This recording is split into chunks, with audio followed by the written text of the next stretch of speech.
Be careful.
Muy buenos días, bienvenidos a la segunda parte del módulo de enfermedad inflamatoria intestinal del Congreso GastroCuenca 2020.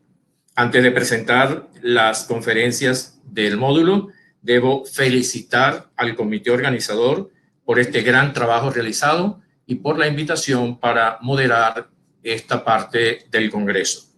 Son 3 conferencias que vamos a tener: constipación secundaria a obstrucción de salida, utilidad de la videocápsula en enfermedad inflamatoria intestinal y EnteroTAC versus enteroresonancia. La primera conferencia del módulo a cargo del doctor Héctor Enríquez de Guatemala. El doctor Enríquez es cirujano colorectal, autor de varios libros en las especialidades, incluyendo 3 tomos de colon y recto y libros sobre intestino delgado. Subespecialidad en piso pélvico y trastornos funcionales gastrointestinales, fellowship en fisiología anorrectal, posgrado en coloproctología en el Hospital General de México, posgrado en fisiología en el Cleveland Clinic de Florida, fundador de la Asociación de Cirujanos de Colon y Recto. Con ustedes, apreciados asistentes a este módulo, el doctor Héctor Enríquez de Guatemala con la conferencia Constipación secundaria a obstrucción de salida. Adelante, doctor Enríquez.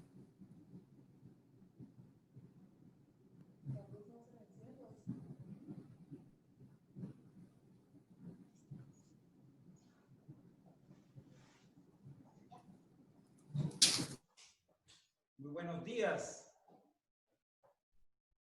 Primero, un agradecimiento a la Asociación de Gastroenterología de Ecuador por la invitación y a la Asociación de Coloproctología Ecuatoriana.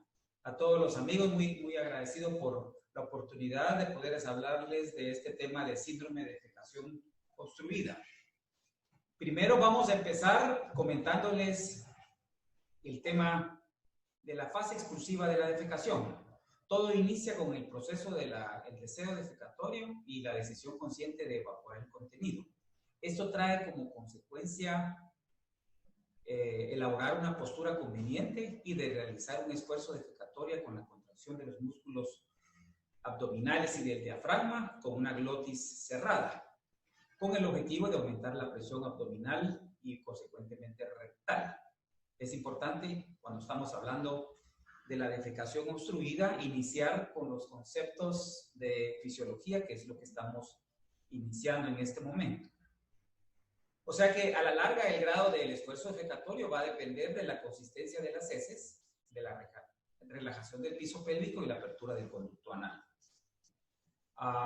Continuamos con el proceso de la defecación, luego sucede una relajación del piso pélvico y el descenso y formación de un embudo. O sea que aumenta el ángulo anorrectal, como puede observarse aquí en la imagen del lado derecho. Hay una disminución de las presiones anales, o sea que hay un vector en un sentido posterior distal con un descenso de las estructuras, ¿verdad? Esto requiere la contracción del pubococcigio, la diástasis del cuerpo perineal y la tensión de la pared del conducto anal anterior y con un movimiento hacia atrás de la pared posterior. Como todos sabemos, el tipo de defecación que sucede en hombres y mujeres es diferente. En estudios de manometría de alta resolución, se han demostrado que para defecar los hombres usualmente requieren fuerzas de mayor presión rectal y de fuerzas de propulsión, al comparar con las mujeres. O sea que nosotros, en género masculino, tenemos menos presiones de relajación y mayor fuerzas propulsivas que usualmente las mujeres, que relajan con mayor facilidad el piso pélvico.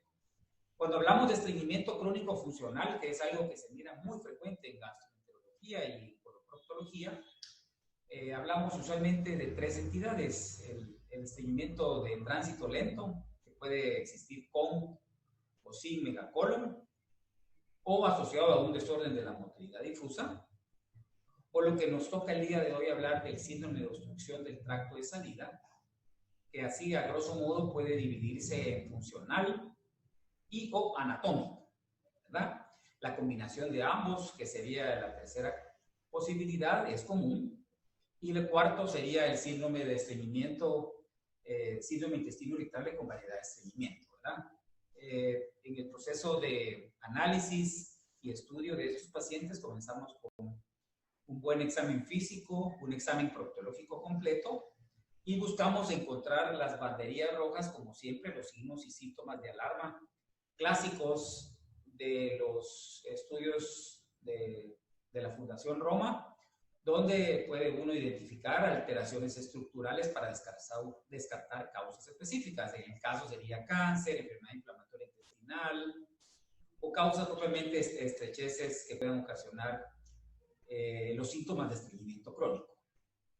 Luego de descartar estas causas estructurales, pasamos a evaluar propiamente el estreñimiento crónico de tipo funcional, y encontramos dos grandes estudios que se pueden realizar.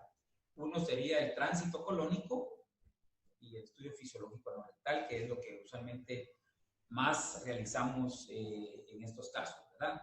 Clasificamos así la enfermedad en obstrucción de tránsito lento en el 15%, obstrucción del tracto de salida en el 20%, normal, que sería la variedad de síndrome intestino irritable con estreñimiento, que es lo más frecuente, o la presencia de ambos, de obstrucción del tracto de salida y tránsito lento, ¿verdad?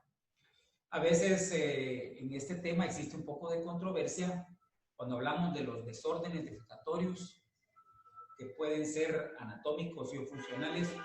Uno siempre tiene esa discrepancia o esa situación donde queremos preguntarnos qué fue primero, si los hallazgos estructurales o los hallazgos funcionales. Pero es sabido que tanto los hallazgos estructurales en un desorden defecatorio, pues una obstrucción del tracto de salida, funcional también como los estructurales, pueden explicar estos síntomas. Es allí donde hay una teoría, la teoría integral, que establece que el daño a la estructura inicial puede modificar como consecuente la función, ¿verdad? Pero no todo es fácil, no todo tiene una correlación anatómica con síntomas, porque en sujetos normales pues pueden encontrarse algunas alteraciones anatómicas que se observan en los estudios de la defecación, ¿verdad? También a largo plazo las alteraciones orgánicas están influenciadas por adaptaciones conductuales. Esta teoría integral del doctor Petrus y Unsel en la uroginecología pues es la que ejemplifica al evaluar todos los compartimentos del piso pélvico, que los síntomas estructurales y los funcionales son secundarios a un daño en propiamente las estructuras del tejido conectivo y la fascia del piso pélvico.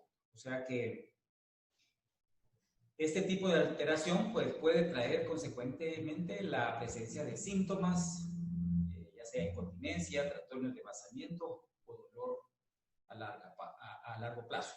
Esto conlleva a una formalización de que la restauración de la estructura pues llevará a una restauración propiamente de la función.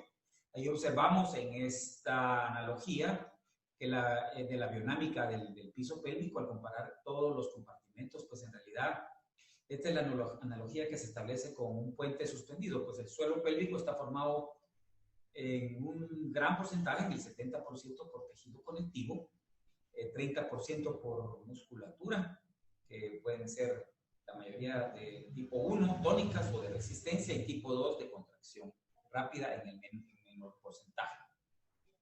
Estos ligamentos del piso pélvico pues son los que establecen la analogía del puente suspendido. Aquí pueden observar el ligamento uterosacro, ligamento pubovitral o ligamento uteropélvico como los más importantes. A nivel sagital, en una evaluación de proximal a distal, pues sí, el doctor Delancey, en 1999, pues estableció los 3 niveles de soporte del piso pélvico, siendo en el nivel 1, o sea, el superior, los ligamentos uterosacros y cardinales y la fascia endopélvica como la más importante. En el nivel 2 o intermedio son las fijaciones laterales de la vagina, el arco tendinoso anterior y posterior, y en el nivel 3 pues la membrana perineal y los músculos perineales, ya sea superficiales y profundos. Todo esto de anatomía, de fisiología, de establecer los compartimentos del piso pélvico en conjunto, es el producto de establecer bien o de estudiar bien a los pacientes que tienen un estreñimiento crónico y que posiblemente vayan a ser de causas funcionales. Cuando hacemos una evaluación clínica, aparte del examen proctológico completo que nosotros realizamos, podemos realizarlo en el cúbito lateral izquierdo o en posición proctológica. También requerimos una evaluación multidisciplinaria de los 3 compartimentos. Eso puede realizarse en posición ginecológica. También dentro de nuestro protocolo de nuestra unidad aquí en Guatemala, pues realizamos un inventario de síntomas de piso pélvico que luego les voy a enseñar. O sea, que el paciente con estreñimiento que es resistente a fibra, que no mejora, empezamos ya a estudiarlo en una forma más completa. Y en este inventario de síntomas de piso pélvico se tratan de identificar otras alteraciones de los 3 compartimentos, ¿verdad? También requerimos o tratamos de realizar en la primera consulta cuestionarios específicos dependiendo si hay incontinencia asociada, si hay trastornos de la defecación, y de realizar una prueba de expulsión del balón que no es tan compleja, ¿verdad? Cuando finalmente hacemos un examen clínico y hacemos un examen en posición lateral de Sims, como hacemos comúnmente, y un examen ginecológico, pues realizamos un tacto rectal que el doctor Satish Rao lo ha denominado tacto rectal dinámico, o con las siglas en inglés DRE, y una proctoscopía dinámica. Con esto y con una prueba de expulsión del balón, dijéramos que tenemos las herramientas iniciales para poder detectar o de iniciar el proceso de evaluación de un paciente con obstrucción del tracto de salida.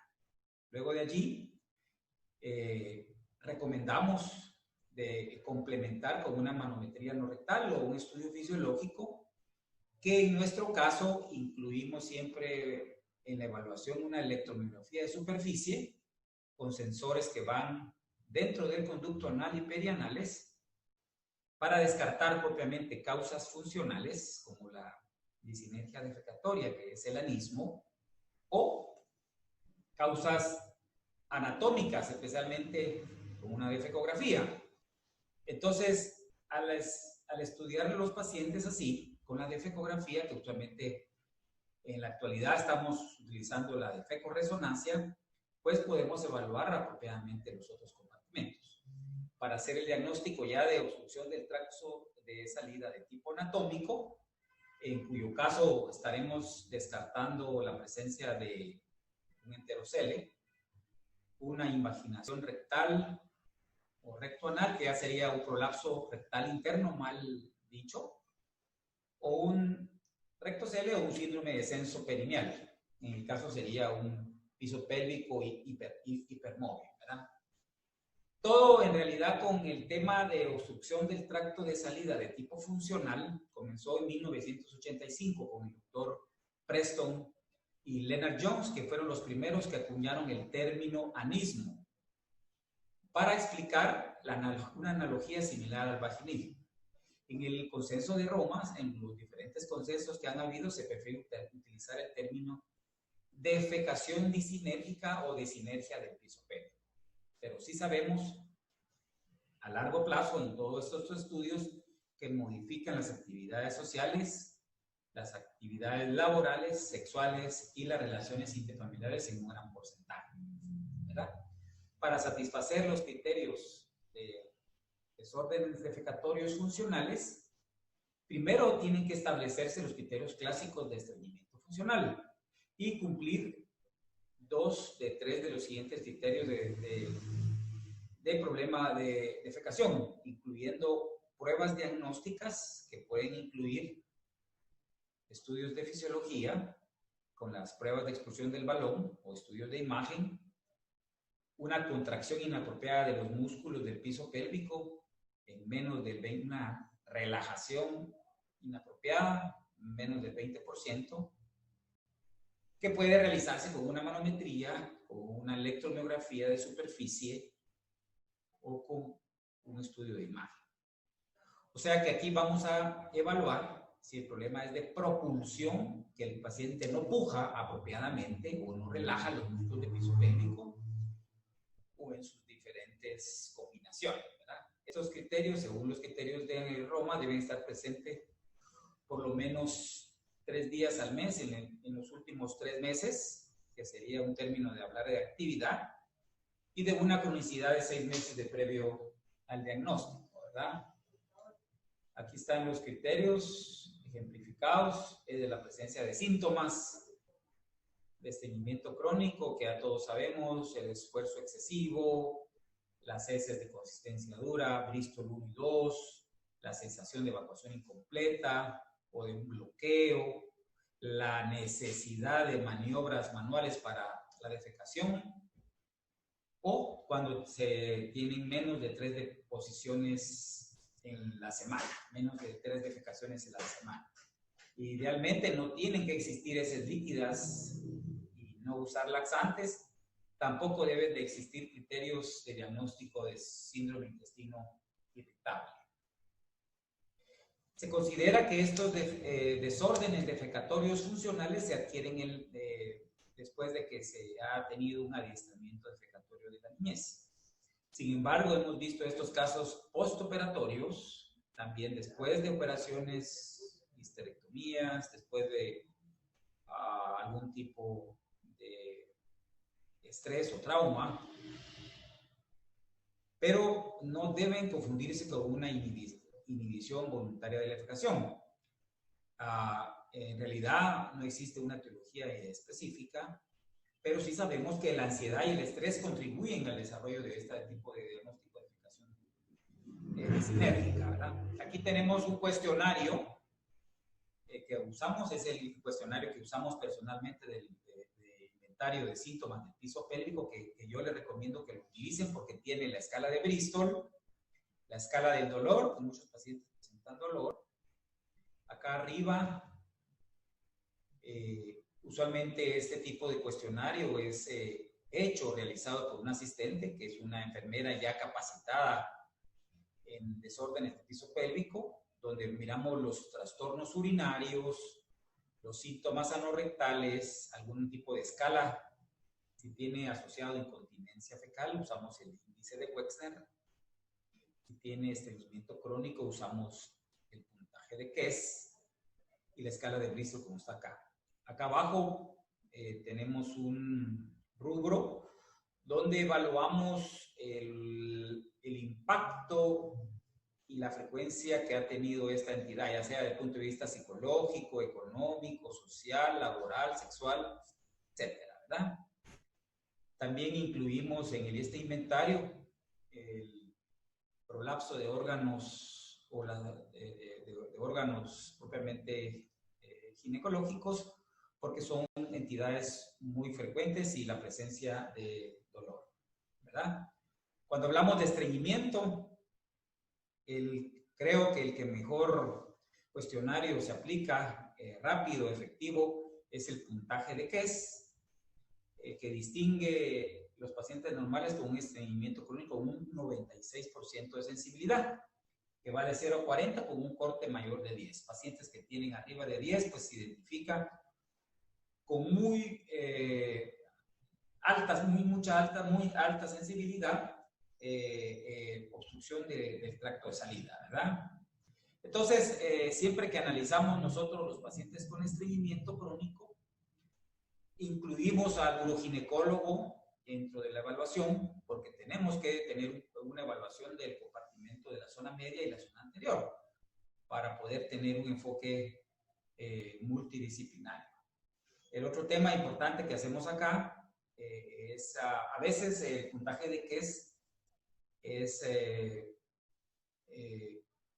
más específico de estreñimiento crónico, pero se ha utilizado también el puntaje del hombro, ¿verdad?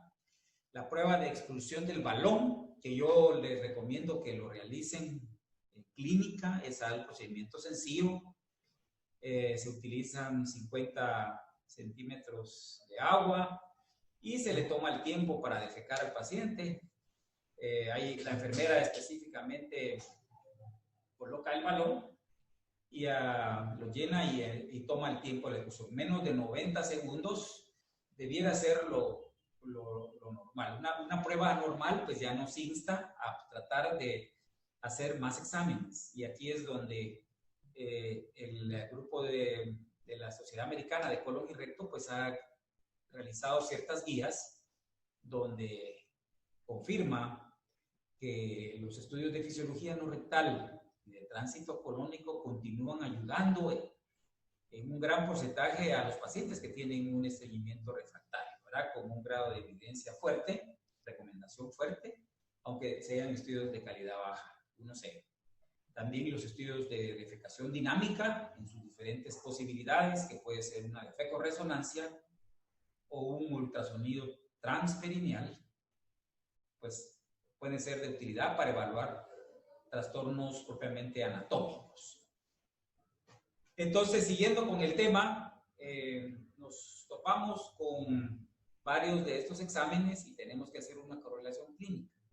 Muchas veces la manometría no rectal que se hace en clínica debiera de incluir una evaluación por la fisioterapista, que es la especialista en biofeedback, que es la que maneja los aparatos de electromiografía, porque nos puede identificar desde el inicio si el problema, haciendo una evaluación rápida inicial, es de propulsión, que no puede tener una adecuada presión del abdomen y del recto, o un problema de relajación de los músculos del piso pélvico. Y la defecografía, pues, para descartar causas anatómicas, incluyendo también las funcionales, ¿verdad? Entonces, nos topamos con la situación de que hay que tener 2 pruebas anormales para estar en el diagnóstico seguro. Aquí tenemos uno de los resultados de los protocolos que utilizamos de electromiografía, realizados por la fisioterapista del piso pélvico, como una fase de diagnóstico donde pueden observar que hay sensores dentro del conducto de anal y del abdomen. Hay diferentes aparatos, pero en la evaluación inicial se toman las presiones en reposo, las 3 contracciones rápidas, contracciones sostenidas y maniobras de expulsión. Se da un informe electromiográfico Y podemos identificar que lo normal es que pues, se aumenten las presiones rectales y relajan los músculos del piso pélvico. Se establecen 4 variedades de alteraciones en la obstrucción defecatoria o de tipos de anismo, que el clásico es el tipo 1, donde hay un aumento de las presiones intrarrectales mayor de 45 milímetros, o sea que el paciente puede generar buenas presiones rectales, pero hay un incremento, un aumento de las presiones anales reflejando una contracción de los músculos del esfínter. Esa es, dijéramos, la más frecuente. Luego la número 3, que es la otra que es frecuente, y la tipo 2, que esas son las más comunes, donde en la 2 no hay una propulsión adecuada, o sea que no se generan presiones adecuadas de propulsión, y como consecuencia hay una insuficiente relajación de la contracción esfinteriana, ¿verdad? En la 3, pues específicamente es un piso pélvico estático, rígido, que no puede tener buena propulsión. Aquí pueden ver las diferentes imágenes, las variedades, tipo 1, que fue el que mencionamos, aumento de las presiones rectales, aumento de las presiones anales que no debieran de existir, y la tipo 3, donde tenemos una buena presiones rectales, pero una rigidez y un aplanamiento de las presiones del esfínter. La 2 y la 4, que son menos frecuentes, vamos a pasar un poco rápido acá. Tenemos la electromiografía de superficie, que también utilizamos, pero usualmente cuando existe la defecación, pues no debiera en las fases de expulsión de tener una contracción del esfínter externo. Durante la expulsión, el esfínter externo tiene que relajar. También se pueden realizar estudios con manometría de alta resolución, que son más caros. Creo que en Latinoamérica es más difícil de realizarlos por los catéteres, que son más caros, por el equipo, pero que sí pueden identificar los 4 tipos de variedades que tenemos, ¿verdad? Luego pasamos a la fase de la obstrucción del tracto de salida de tipo anatómico, donde ya encontramos pacientes que tienen digitación, un apoyo perineal importante, síntomas más dificultosos, especialmente después de histerectomías. Y aquí podemos encontrar desde una variedad anatómica, por ejemplo, invaginación con rectocele, que son pacientes que pueden ser quirúrgicos, o enteroceles, ¿verdad? Que es la otra situación bastante común.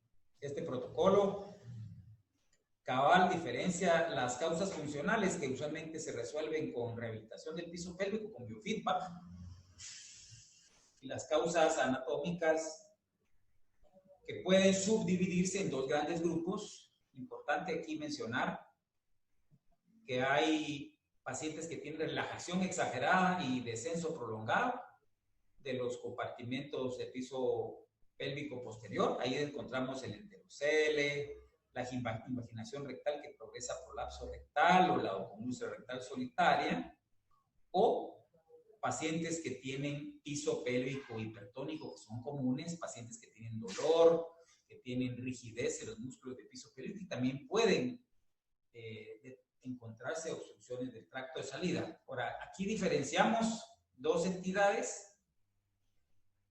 una donde solo es el propio conducto anal que tiene hipertónico, y otra es donde todo el piso pélvico, todo el elevador del ano tiene hipertonía. Entonces hay que clasificarlo bien para dar el tratamiento.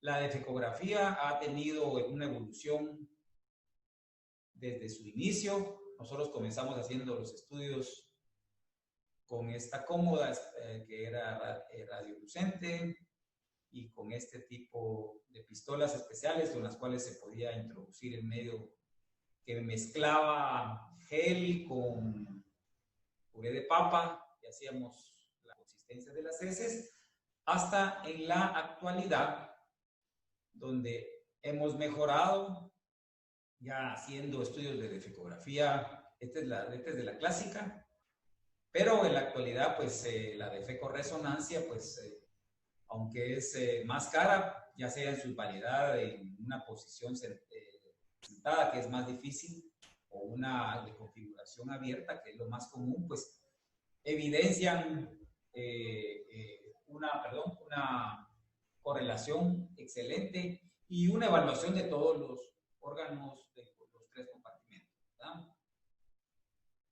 También en los últimos años ya se ha empezado a hacer el ultrasonido transperineal. Creo que el apoyo del uroginecólogo en estos casos es importante porque él detecta la movilidad, el ángulo uretrovesical, y nosotros, por su parte, medimos la distancia que hay del puborectal a la parte anterior, el pubis. También se puede realizar una ecodefecografía con un transductor dentro del recto. Creo que la escuela brasileña y de los doctores Regadas tiene una excelente correlación clínica. Aquí se pueden ver los diferentes diagnósticos. Tenemos acá, por ejemplo, una ecografía normal con una relajación del ángulo. Aquí, al contrario, un anismo, haciendo la comparación entre en reposo, que es en el lado izquierdo, con una evaluación dinámica de contracción. Igual, cuando estamos hablando de desórdenes propiamente estructurales, viene a nuestra mente la invaginación rectal, en cuyo caso tenemos que encontrar más de 10 milímetros de invaginación para no considerarse un hallazgo fisiológico. Esta es una entidad que se asocia comúnmente a otras patologías, prolapso uterino, psicomorbilidad, enteroceles, etc. Y que puede observarse en pacientes que han tenido un esfuerzo defecatorio crónico prolongado y síntomas donde hay digitación perineal, ¿verdad? Muchos pacientes con invaginación rectal no solo presentan estreñimiento, sino también presentan incontinencia fecal, moco, sangrado o la presencia de una úlcera rectal solitaria. Ahí tenemos que hacer un examen anorrectal donde hagamos una proctosinuoscopía dinámica, donde evaluamos cómo descienden las estructuras en reposo y al comparar con la evaluación, o al hacer los estudios de la fecorresonancia, pues puede observarse la presencia de un rectocele con una invaginación rectal importante, ¿verdad? Aquí pueden observar un anismo clásico, la invaginación que ya mencionamos con un rectocele, y pues la clínica de Oxford pues lo menciona desde los grados leves hasta los grados de invaginación rectoanal alta con prolapso rectal completo, que son los más importantes. Tratamiento inicial es conservador, manejo médico, biofeedback, pero se ha reportado en los casos de grado avanzado, grado 3, 4 y 5, la rectopexia ventral laparoscópica o el procedimiento de STAR como algunas alternativas para estos casos, ¿no? Usualmente la tendencia en la actualidad es a la rectopexia ventral laparoscópica, ya que todavía el procedimiento de STAR no ha tenido el apoyo que tuvo al inicio por la escuela del doctor Longo, ¿verdad? Este es otro caso, este es un descenso perineal, una invaginación rectal con rectocele. Y finalmente se van a estar dando cuenta ustedes que después de hacer una evaluación clínica, una evaluación fisiológica y psicológica, pues encontramos un grupo de pacientes que tienen trastornos propiamente de la percepción de los síntomas, otros que tienen trastornos de la motilidad y otros que tienen pues trastornos estructurales. Muchos de los pacientes al inicio van a terapia de biofeedback porque existe psicomorbilidad asociada, hay una percepción anormal de un síntoma Y pues el inicio del tratamiento va a ser tratamiento médico conservador, como bien lo menciona la Asociación Americana de Estados Unidos, con grado de evidencia que al inicio, pues, la dieta, fibra, los líquidos debieran ser el tratamiento inicial y que, pues, ellos recomiendan laxantes osmóticos como el polietilenglicol o lactulosa como el manejo inicial, con igual recomendación tipo B.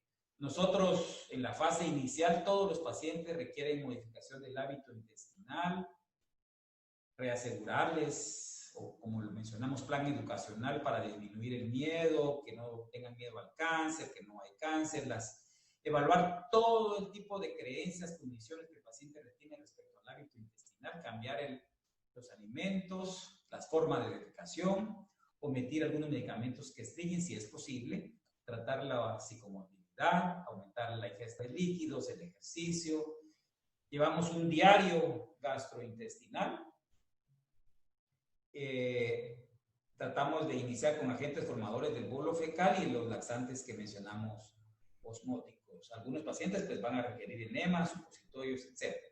Incluimos en el manejo médico una modificación del hábito intestinal donde el paciente tiene que desayunar bastante y cenar poco. También el ejercicio, después de comer o desayunar, tratar de hacer una educación programada de la defecación en la mañana y empezarlo a rehabilitar, enseñándole a hacer la respiración diafragmática para tener una buena relajación de los músculos del piso pélvico. También recomendamos la evacuación en cuclillas con ángulo, que el paciente no puje antes de iniciar la salida del bolo fecal, tampoco que puje parado, con los pies colgando, como sucede con los niños. Aquí se menciona la terapia de biofeedback, que es la que continuamos recomendando a todo el nivel de Latinoamérica, porque en los casos donde falla tratamiento médico conservador es pues de elección para los casos funcionales. Hay dos tipos de variedades, requiere cierta rehabilitación. El paciente tiene que tener cierta cognición, entender bien de qué se trata el proceso y que haya fallado el tratamiento inicial. Pueden utilizarse sensores electromiográficos o sensores manométricos, dependiendo de la especialidad del individuo. Hay efectividad comprobada del 60 al 70% en los estudios de estreñimiento. El doctor Paulson de la Escuela de la Carolina del Norte, del doctor Whitehead y del doctor Drossman, ¿verdad? De Carolina del Norte, Chapel Hill, pues ha demostrado que independientemente si es manométrico o electromiográfico, los estudios de biofeedback tienen una evaluación satisfactoria.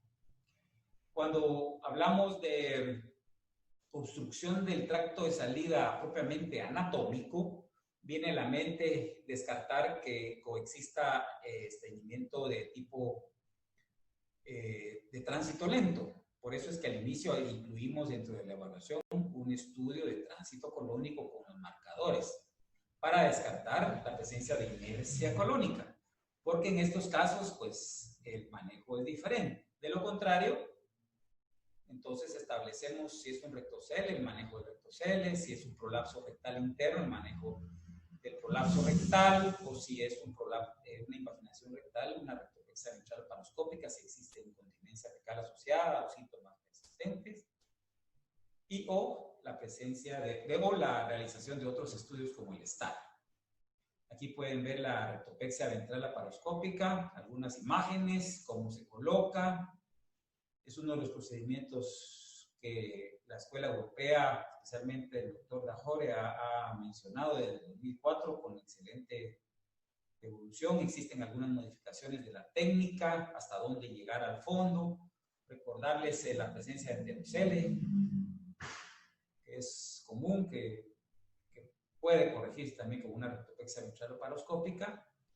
Y en casos específicos de anismo, de tipo funcional, con falla en tratamiento médico, pues también está la toxina botulínica como una única opción. El tratamiento de STAR, para casos donde existe invaginación con rectocele, grados avanzados, pero habiendo descartado enterocele o otras patologías asociadas, pues en realidad se ha utilizado por la Escuela Europea. En realidad todavía no existe una aprobación de la Asociación Americana de esta técnica porque se ha visto mayor morbilidad en los pacientes. Ahí tenemos las recomendaciones de las guías americanas. Se ha mencionado el rectocele, pueden utilizarse las diferentes vías, vaginal, perineal o rectal, dependiendo de los síntomas predominantes o quién la maneja, ¿verdad? Y para concluir, pues quería primero agradecerles la oportunidad de explicar este tema que es complejo si uno se mete en realidad a él. Nosotros ya tenemos muchos años de estar trabajando pacientes con estreñimiento. Recordarles que es una entidad frecuente que altera la calidad de vida, que tenemos que utilizar puntaje de Kess, los cuestionarios bien del piso pélvico, también las pruebas de expulsión del balón en la fase inicial, y que la rehabilitación del piso pélvico con el biofeedback, ya sea si hay un esfínter hipertónico, con manejo de relajación de los músculos o un anismo, pues son medidas iniciales que deben de estar incluidas en el manejo de esta patología. Y recordarles pues que en realidad la cirugía es raramente necesaria. Darles gracias a todos los amigos ecuatorianos, tanto de gastroenterología como de coloproctología, a quien estoy muy agradecido, muy contento de poderles explicar y dar algunas de las ideas que compartimos desde toda Latinoamérica. Muchas gracias.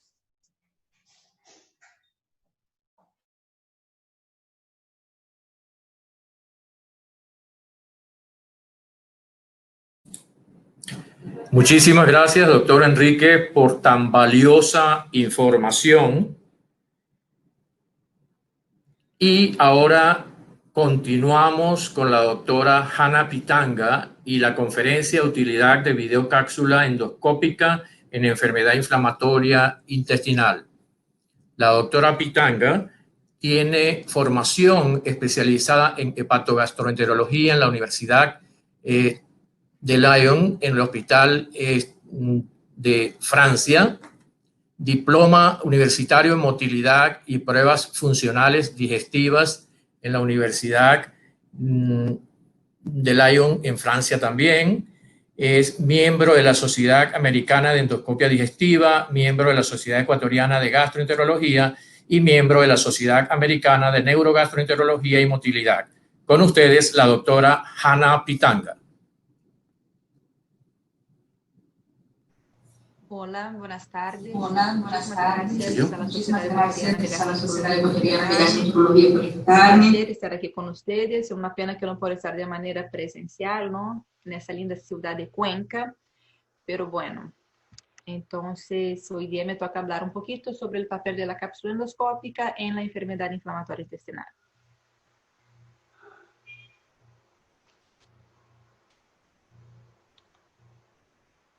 Bueno, las enfermedades inflamatorias intestinales, Crohn y rectocolitis ulcerativa, son condiciones crónicas y debilitantes. Mientras que la rectocolitis afecta exclusivamente la mucosa del colon, la enfermedad de Crohn ya es más heterogénea y puede afectar todo el tracto gastrointestinal de manera transmural. La clasificación de Montreal, que fue publicada en el 1990, ya distinguía de una manera bastante simplificada las diversas localizaciones de la enfermedad de Crohn en enfermedad ileal, colónica, ileocolónica y con lesiones proximales asociadas. Y eso es muy importante, ya que la extinción y localización de la enfermedad de Crohn tienen un impacto prognóstico y terapéutico. En el 2001, la introducción de la videocápsula endoscópica ha revolucionado pues, nuestra habilidad de visualizar el intestino delgado, siendo actualmente el método no invasivo de primera línea para buscar lesiones mucosas. La primera cápsula desarrollada fue la PILCAM por la empresa Given Imaging, actualmente comprada por Medtronic, Y desde entonces algunas otras cápsulas salieron al mercado, como la Endocápsula de Olympus, la Mirocam de Intromedic, la Omom, la Capsocam de Capsovision. Las 4 primeras son cápsulas que graban las imágenes y estas imágenes son enviadas a un receptor externo que almacena pues el video. Mientras que la Capsocam tiene la peculiaridad de guardar las imágenes dentro de la propia cápsula. De manera que si por un motivo u otro la cápsula se queda retenida dentro del intestino, tenemos pues la desventaja que podemos saber qué fue lo que pasó. Por ejemplo, si la cápsula se quedó por un tumor, se quedó por una lesión fibrótica, por una úlcera inflamatoria. Y eso complica un poquito más en la enfermedad inflamatoria, que sabemos que el riesgo de retención de la cápsula es un poco más alto que en las otras indicaciones. Bueno, ¿qué hay de novedoso en software para enfermedad inflamatoria? Medtronic ha lanzado su último software, que fue el 9.0, que nos ha traído algunas herramientas nuevas, ya que ya las voy a comentar un poquito más adelante. Essas nuevas herramientas funcionan tanto con la cápsula SB3, que es la cápsula de intestino delgado, que tiene una sola cámara, ¿no? Como ustedes ven aquí, la PILCAM Chrome y la Colon 2. La PILCAM Chrome y la Colon 2 son cápsulas que tienen 2 cámaras, una de cada lado, y son cápsulas más inteligentes que permiten tomar frames por segundos que varían desde 4 a 35 según la velocidad con que viaja la cápsula en el intestino. Son muy parecidas las dos, lo único es que la cápsula de colon hiberna, por así decir, por 2 horas para tratar de grabar por un poquito más de tiempo y tener un examen de colon más completo, mientras que la PILCAM Chrome ya empieza a grabar desde el momento que uno la traga. Pero como el objetivo es evaluar tanto intestino delgado cuanto colon, se sigue el mismo protocolo de preparación que para la cápsula de colon. Cuanto a las herramientas, la primera de ellas es la Top 100 Images. Entonces, el software ha aprendido a detectar lesiones, como por ejemplo úlceras, como por ejemplo erosiones. Entonces, las lesiones, las imágenes que el software cree más relevante, él nos da por si acaso se nos haya pasado por alto.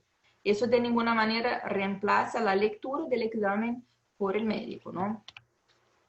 El otro tool o herramienta es que la cápsula ya calcula con una precisión mayor a dónde está localizada la cápsula en el intestino, divide el intestino delgado en 3 terciles, proximal, medio, distal. Tenemos una otra herramienta que es una regleta que nos permite medir el tamaño de las lesiones, como por ejemplo el tamaño de las úlceras o de los pólipos encontrados. Tiene también la ventaja de poder comparar exámenes de un mismo paciente hechos en momentos diferentes. Entonces, por ejemplo, pacientes que han sido sometidos a tratamiento, uno puede comparar las lesiones de un mismo segmento antes y después del tratamiento a ver si hubo mejoría o no. Y el software también ya nos trae la escala de Lewis, que nos permite calcularla de una manera bastante más fácil. Yo voy a hablar sobre esa escala un poquito más adelante. Bueno, entonces hablando sobre cápsula y enfermedad inflamatoria, nosotros lo utilizamos para el diagnóstico de la enfermedad en casos con clínica y laboratorio compatibles, pero sin lesiones en ileocolonoscopía.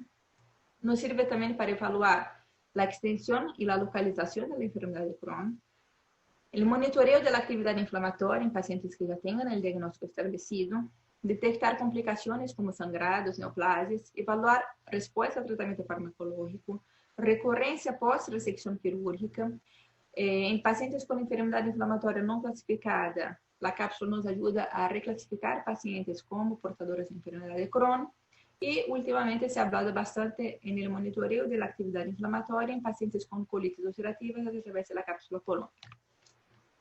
Cuanto al diagnóstico de la enfermedad, cuando la clínica y el laboratorio son compatibles, cuando nos separamos con ese tipo de lesiones como edema, pérdida de vellosidades, esas úlceras serpiginosas, lineares, fibrosis circunferencial, semicircunferencial, essas úlceras aftoides, Eso es muy compatible con la enfermedad de Crohn, aunque no sean lesiones patognomónicas, pero dentro de todo el contexto clínico laboratorial sí nos puede cerrar el diagnóstico.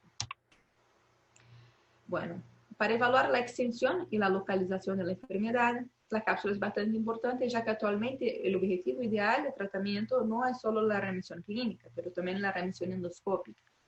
Y se sabe que hay una baja correlación entre la remisión clínica y remisión endoscópica de las lesiones. Se sabe que la presencia de lesiones proximales regionales están asociadas a mayor riesgo de estenosis y de múltiples cirugías. Así que la evaluación completa del intestino delgado tiene implicaciones prognósticas y terapéuticas. Bueno, en el monitoreo de la actividad inflamatoria en pacientes con diagnóstico establecido, se utilizan algunos scores, entre ellos el score de Lewis, que es uno de los más utilizados. Es un score que divide el intestino en 3 terciles y en cada tercio nos da una puntuación de acuerdo a la apariencia de las vellosidades, presencia de úlcera, número de úlceras, segmento acometido, presencia de estenosis, y a partir de ahí nos da un score que nos permite decir si la enfermedad está si la enfermedad está sin actividad o con una actividad leve o moderada severa, ¿ya?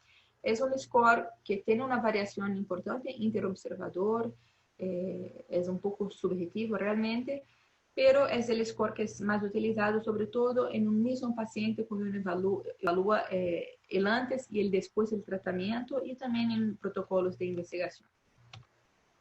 Un otro score, el CCDAI, que es el Capsule Endoscopy Crohn's Disease Activity Index, que es un score un poquito más simplificado, que divide el intestino en proximal y distal, y también nos da un puntaje para inflamación, extensión de la enfermedad y presencia de estenosis. Bueno, y cuando hablamos de evaluación de respuesta al tratamiento farmacológico, impacto y manejo terapéutico, hay publicada en el 2019 una revisión sistemática con 47 estudios incluidos con el objetivo de investigar el impacto de la cápsula en una estrategia del Treat to Target en pacientes con Crohn. 22 de esos estudios evaluaron la reclasificación de la enfermedad y subsecuente cambio en el manejo terapéutico. Y los resultados mostraron que los hallazgos de la cápsula llevaron a cambios en la dosis, tipo de inmunomodulador, inicio de biológicos y evitaron cirugías en 1/3 de los pacientes. 9 estudios evaluaron directamente la cicatrización de la mucosa a través del score de Lewis y mostraron que la cápsula puede evaluar respuesta al tratamiento con una correlación significativa entre el score de Lewis y calprotectina fecal, con una ausencia de correlación clínica medida por el CDAI. Bueno, utilizamos la cápsula también para evaluar la recurrencia post-resección quirúrgica del intestino delgado. Nosotros sabemos que el porcentaje de recurrencia es bastante alto, podemos llegar a los 90% de los pacientes en el primer año de cirugía. Y ya se ha demostrado que la cápsula endoscópica puede detectar más lesiones que la ileocolonoscopia, justamente por acceder a lesiones más proximales que la ileocolonoscopia no puede acceder. De manera que es una modalidad bastante atractiva, no invasiva, para evaluar el intestino delgado y el neoilium terminal en postoperatorio. Utilizamos la cápsula también en pacientes con enfermedad inflamatoria no clasificada. Esos pacientes representan 10 a 15% de los pacientes con enfermedad inflamatoria. Se sabe que a lo largo de la enfermedad, 30% de ellos serán reclasificados como enfermedad de Crohn. Y ya se ha demostrado, tanto en niños como en adultos, que la cápsula tiene un papel importante pues, en reclasificar un grupo de esos pacientes como teniendo enfermedad de Crohn cuando uno encuentra lesiones en el intestino delgado. Cuando no se encuentra lesiones en el intestino delgado, obviamente la enfermedad sigue siendo indeterminada, ya que la ausencia de lesiones no significa que un paciente no pueda tener un Crohn solo de colon. Bueno, y cuanto al monitoreo de la actividad inflamatoria en pacientes con colitis ulcerativas por cápsula colónica, algunas publicaciones han salido en relación a eso, pero la última revisión de ahorita, de enero de 2020, nos ha mostrado que realmente la cápsula, todavía tenemos bastante limitaciones con la cápsula de colon en ese sentido, ¿no? Una de ellas es el alto volumen para la preparación del colon, entonces eso es muy desconfortable para el paciente. Aunque con esa preparación hay una visualización incompleta del colon en 30% y la cápsula no tiene pues la habilidad de tomar biopsias. Pero muy probablemente en un futuro próximo, ya cuando tengamos un esquema de preparación con menos volumen y mejor tolerancia por parte de los pacientes y posiblemente en un futuro ya un poquito más lejano, con la habilidad de las cápsulas de tomar biopsias, posiblemente ese será el método de elección para el monitoreo de los pacientes con enfermedad colónica. Bueno, la evolución de la tecnología de la computación nos ha llevado a avances en inteligencia artificial en medicina. El Computer-Aided Diagnosis Systems ya se están utilizando en endoscopía y colonoscopía, sobre todo para detección y clasificación de pólipos. Y en cápsula endoscópica, yo creo que va a ser una tecnología bastante importante, ya que es un examen que incluye cerca de 50.000 a 60.000 imágenes y requiere un tiempo bastante grandecito pues, para el médico, para la lectura de un examen. El desarrollo de inteligencia artificial en cápsula endoscópica es algo que ya está ocurriendo y ocurriendo específicamente para enfermedad de Crohn. Estos son dos estudios bien recientes del 2019 y 2020 que nos ha mostrado que la cápsula endoscópica con inteligencia artificial nos ha detectado lesiones compatibles con enfermedad inflamatoria con una sensibilidad, especificidad y acurácia bastante buenas cuando comparada a lo humano. Entonces, en conclusión, la cápsula endoscópica es un método fundamental para pacientes con enfermedad inflamatoria intestinal, tanto desde el punto de vista diagnóstico, prognóstico y terapéutico. Es un método obviamente complementario a los métodos de imagen radiológicos, que yo no hablé nada de eso, ya que es el tema de la próxima charla.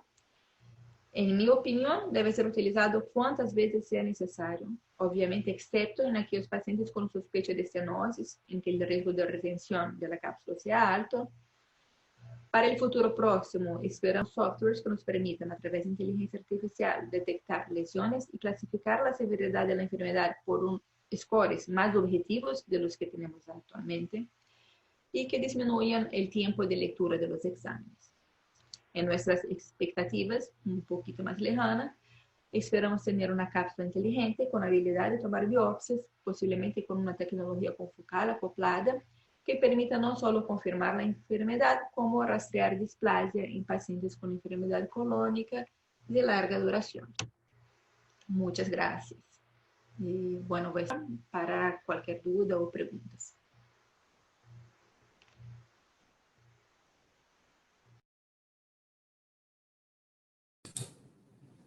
Doctora Pitanga, muchísimas gracias. Excelente conferencia, sin duda. Muy buen entrenamiento en la Universidad de León, Francia. Felicitaciones. La próxima conferencia, Enterotac versus enteroresonancia, su utilidad en la enfermedad inflamatoria intestinal. El doctor Jorge Aldeán de Ecuador es su conferencista, médico radiólogo con diplomado en resonancia magnética y fellow en diagnóstico de métodos de imagen abdominal y elastografía en el Hospital Clínicas de Sao Paulo. Muchísimas gracias, doctor Jorge Aldeán, por estar con nosotros. Adelante con su conferencia.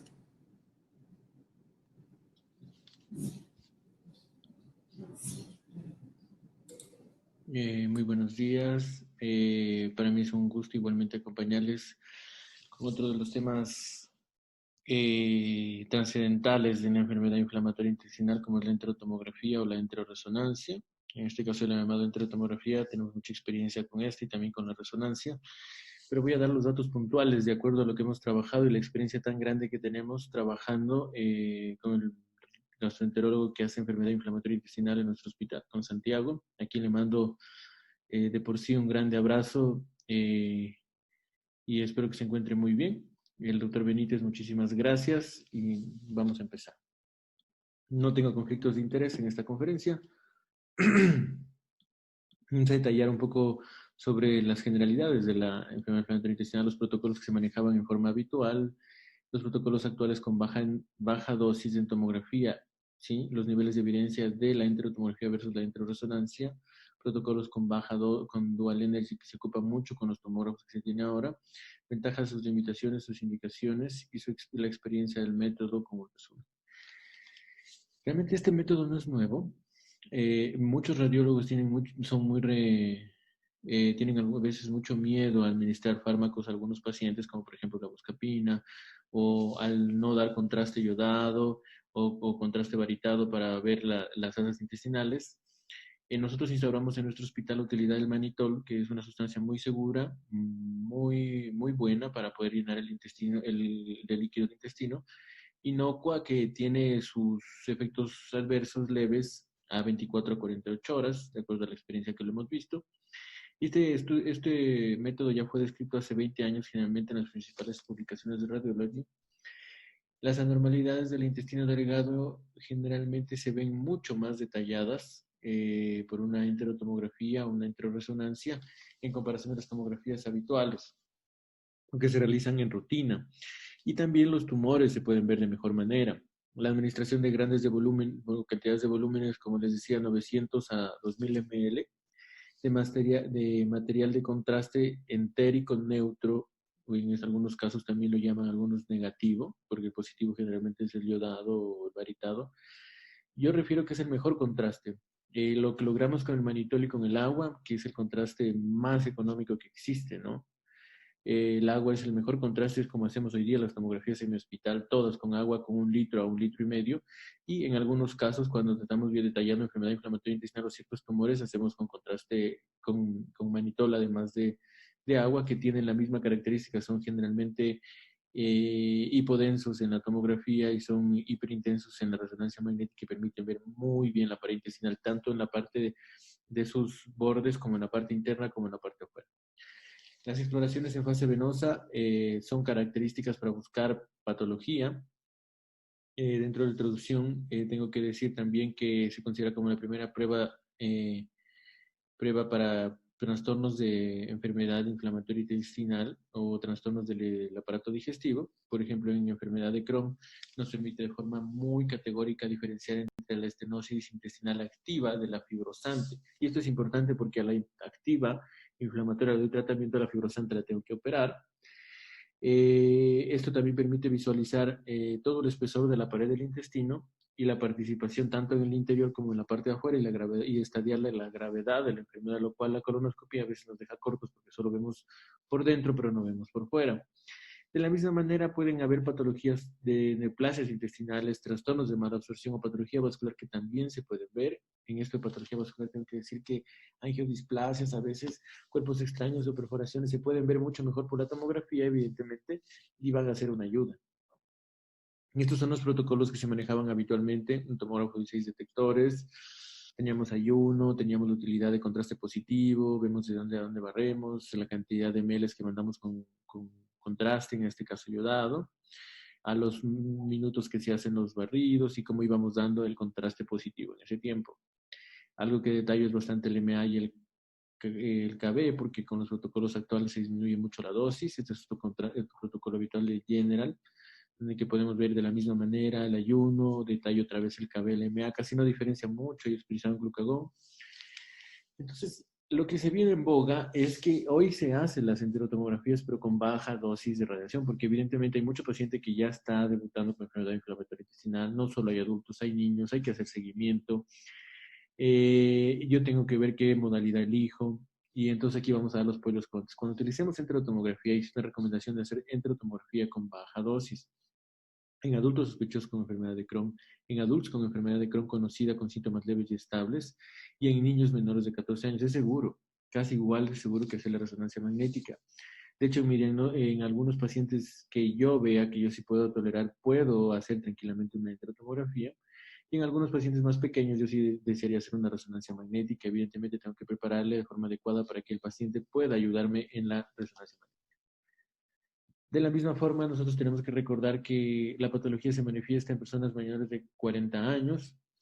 Otros pacientes generalmente también pueden tener hemorragias digestivas o por tumores o por MAP, que también se tienen que hacer fases multifásicas, entonces tengo que disminuir la cantidad de dosis. Y recordar los criterios de ALARA, ¿no?, que promueven tomografías con baja dosis en forma general. Y en forma particular, con ALARA, disminuir las enterotomografías con baja dosis para tener imágenes diagnósticas y brindar el diagnóstico y tratamiento de nuestros pacientes. Siempre va a ser un desafío para el radiólogo disminuir la dosis porque disminuye la capacidad tuya para diferenciar de forma particular detalles finos, y entonces hay que saber hacerlo, aplicarlo en el tomógrafo, aplicar reconstrucciones adecuadas para ver con detalle muy bueno y que no se pierda. Entonces los criterios de ALARA se basan especialmente en justificar el examen, optimizar si es que yo generalmente puedo hacer otro examen y tengo la opción de no irradiar al paciente, lo puedo hacer, y limitar especialmente la cantidad de dosis que voy a lanzar, seccionando las áreas que puedo realmente valorar y las que no necesiten no hacerlo. ¿Cómo medir la dosis? Bueno, esto es algo muy... Hay una cantidad debajo del DLP que es una fracción posible de la cantidad de dosis, que lo tenemos aquí. Esta fracción se obtiene evidentemente multiplicando un valor constante que está para abdomen, igualmente para toros, para cráneo y todo lo demás. Se obtiene multiplicando este valor constante por la cantidad que yo saqué de DLPs, y esto es un rango desde dónde a dónde barrí que me va a determinar la cantidad de dosis que yo lancé al paciente. ¿Qué tan confiable es el DLP? Muy confiable, con una validación entre el 10 al 15%. ¿Cómo puedo bajar dosis de radiación en forma de un tomógrafo habitual con cobertura del barril? Es decir, voy a tener que explorar lo que realmente es necesario. Algunos protocolos en Estados Unidos incluso excluyen todo lo que es hígado, tejido mamario, vasos pulmonares, pero realmente nosotros en algunos pacientes, de acuerdo a la clínica, no excluimos hígado porque a veces hay pacientes con tumores intestinales que tienen metástasis hepáticas, entonces no lo excluimos, y tenemos que incluir el peritoneo porque las fases perianales pueden ser cambios de engrosamiento, especialmente en la colitis o el de Crohn, que no pueden ser reconocidos clínicamente y que son signos iniciales. La potencia del tubo ha demostrado una buena reducción. Cambiar el KB generalmente de 80 a 100 se ve mucho mejor. El nivel de ruido siempre ha sido un problema, pero por eso ocupamos protocolos y tenemos que ver que el miliamperaje no se esté compensando en relación con el KB que estamos bajando. Y esto se ha ocupado ya mucho. Tenemos aquí unas tablas donde se puede ver claramente cuando tengo disminución del KB en pacientes pequeños, medianos y largos. Tengo una mejora del contraste, entonces me permite ver con mejor calidad. Esto difiere mucho en los pacientes que son obesos de los pacientes normales, entonces ahí voy a tener que ajustar mucho el MA. Y de hecho hay tablas incluso para la circunferencia abdominal para ver qué tanto de cabello le pongo al paciente. Y aquí la disminución de cantidad de radiación es importantísimo lo que reducimos. Y las imágenes hablan por sí solas, ¿no? Se ve mucho mejor que vemos aquí una de 140, uno de 80, y se ve mucho mejor uno de 120, uno de 100. Entonces, esto es lo que me permite generalmente realzar, ver mucho mejor y además disminuir la cantidad de dosis. La corriente del tubo dado por el MA se reduce en un 20 al 50%. El MA da definición, o sea, claridad. Entonces, esto es problemático en los pacientes pediátricos. De hecho, la tomografía es problemática en los pacientes muy pequeños. Diría menores de 5 años, yo prefiero hacer resonancia. Ajuste de los miliamperios puede compensar igualmente el KB, por eso tengo que verlo, y esto se hace en forma manual o por programas automáticos, viendo el eje Z y el eje XY de la tomografía. La reducción de la corriente viene generalmente ya en el equipo y se puede realizar en algunos casos con equipos con AutoMA, dependiendo del equipo, pero tenemos que ser muy cautelosos porque esto sacrifica mucho la imagen y ver qué imagen es diagnóstica, ¿no? Entonces, por ejemplo, aquí tenemos los programas de General, de Toshiba, de Siemens. Cada uno tiene su programa AutoMA, CAR2, y cada uno tiene igualmente sus criterios para determinar si son en forma adecuada o no. Nosotros tenemos mucha experiencia con General o con Siemens, hemos trabajado con los dos. Y existen en las alternativas de disminuir el ruido de la imagen algo muy importante, que existe una renuncia a veces de los radiólogos de la imagen porque son imágenes muy granuladas. Por eso les digo que hay que hacerlo en forma muy adecuada y ya ni siquiera hoy en día hay que modificar muchos parámetros porque los equipos tienen ya sus protocolos, solo hay que activarlos. Y existen nuevas estrategias de reproducción convencional que nos van a permitir ver, por ejemplo, de una imagen granulada a una imagen súper buena. Entonces podemos adquirir en este caso con reducción de dosis, luego activamos el filtro y mejoramos la imagen con el índice de ruido y queda muy bien, pero si no lo activamos, entonces evidentemente vamos a tener radiólogos que no quieran informar. De la misma manera, aquí tenemos reconstrucciones, vemos una colección aquí, una ileitis con un pequeño absceso mesentérico. Este es un software de Siemens, que es un CAR2, en este caso 50%, con 3.49 miligrays, y aquí un Zafira de la reconstrucción de, ¿cómo se llama?, de Siemens, que es el filtro de reconstrucción, que puede ir bien evidente, se ve muy claro, la ileitis y el absceso mesentérico. En lo que se refiere a las estrategias de reducción de dosis, se habla que evidentemente nosotros podemos modificar los diferentes protocolos o en este caso se pueden activar las diferentes softwares que se tienen con forma útil para reducir la cantidad de dosis, ¿no? Y en este artículo me quiero referir que existe de forma muy importante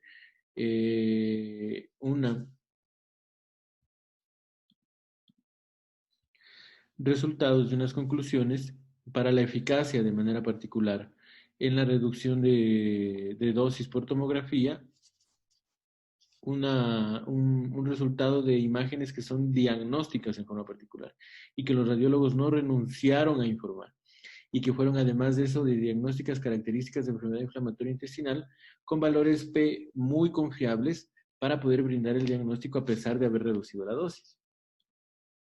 Entonces, por ejemplo, esto es una experiencia que tuvimos hace mucho tiempo, cuando comenzábamos a cambiar las dosis de radiación, entonces teníamos tomografías muy altas de 3.380, 3.500, 4.000 y logramos hacer una tomografía de abdomen y pelvis que nos dé valores bajos de 776 con miligrays muy bajos que nos pueden ayudar al diagnóstico. Esto, por ejemplo, con un equipo general se hace de forma particular. Lo voy a pasar un poco rápido viendo el MA, como es variable con auto-MA. Evidentemente el MA que lanza en el tórax no va a ser igual porque en el hígado ya comienzas a lanzar más MA porque tienes que diferenciar algunos órganos. Y de esta forma disminuimos radiación y tenemos imágenes diagnósticas. Los niveles de evidencia tanto de enterotomografía como de enteroresonancia nos dicen que generalmente existen los principales hallazgos descritos como son engrosamiento de la pared, generalmente el mismo que es heterogéneo, signo del peine, ganglios, fat halo sin, pero generalmente nos permite la enterotomografía de forma categórica detallar la diferencia entre zona inflamatoria aguda de la zona fibrosante para definir el tratamiento, ¿ya? Si es quirúrgico o si es que en este caso va a dar un tratamiento clínico, biológico, si el paciente después de esto entró o no entró en remisión, si respondió, si mejoró o si es que realmente no mejoró. De la misma manera, aquí estamos comparando la enterotomografía con la enteroresonancia, con valores de PECO significativos y confiables, y podemos ver que la tasa de sensibilidad y especificidad es realmente, los resultados son iguales, son idénticos. No existe variación entre hacer el uno o el otro método. Pero sí existe variación entre la técnica. Yo hago una enterotomografía y hago un barrido en máximo con manitol y todo, preparándolo en paciente, lo hago el barrido en 5 minutos, el paciente puede ir al baño, se siente aliviado, tranquilo, porque el manitol hace que salga cantidad de líquido, los pacientes tienen una urgencia de ir al baño. Con la resonancia tengo que saber con qué paciente lo voy a elegir, porque tengo que esperarme siquiera unos 20 minutos de las secuencias de resonancia, y con manitol adentro, a pesar de la buscapina que nosotros siempre ponemos, es a veces difícil, ¿no? Voy a tomar el término de un amigo de Sebastián, que también creo que está en este congreso, la buscapinización del paciente. Entonces aquí tenemos los valores de confianza, como podemos ver, son muy buenos, tanto de la tomografía como de la resonancia, y no existe variabilidad, más como les digo, solo existe en la técnica y en los hallazgos. Claro, en la difusión tenemos una alternativa muy importante que nos permite determinar de manera particular con las secuencias, perdón, la resonancia tenemos una secuencia muy importante que es la difusión, que nos permite determinar de forma categórica, en este caso también, si la enfermedad es inflamatoria activa o es fibrosante. Y esto es importante para el tratamiento como se lo hace en la tomografía de otra manera. Los diferentes estudios que publican las diferencias entre la ecografía, la resonancia, la cintigrafía y la tomografía nos demuestran valores similares, en este caso comparando la tomografía con versus resonancia. Existe una diferencia significativa entre el ultrasonido, la tomografía y la resonancia, como podemos ver aquí en este estudio. Sin embargo, la resonancia tiene con la tomografía valores de confianza muy parecidos y depende también del operador. Voy a tomar otra frase de un gran amigo que también tengo el gusto de conocerlo y creo que todo es operador dependiente. Siempre estamos detallando que la ecografía es operador dependiente. Yo creo que la tomografía, la ecografía, el rayos X es operador dependiente. Si un radiólogo no está capacitado, no es experto en un área para poder leer una radiografía, una tomografía, una resonancia, no va a haber algunas lesiones, entonces sigue siendo operador dependiente. Todos los métodos son operadores dependientes porque dependen mucho del criterio y del conocimiento y de la experticia del médico, no solo la ecografía.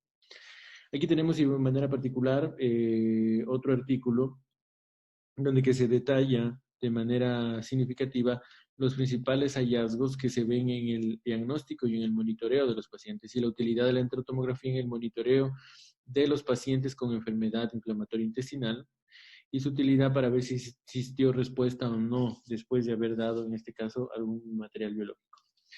Y bueno, esto es lo más nuevo que se tiene de lo que se refiere a Dual Energy. Nosotros cuando hacemos una tomografía con Dual Energy tenemos algunos espectros, podemos manejar la cantidad de KB de 80, 60, 140, 120 y podemos hacer reconstrucciones, como podemos ver, donde se ve mucho mejor las áreas de estenosis y se ve mucho mejor en 80 y que hace 5 meses cuando hicimos una tomografía habitual.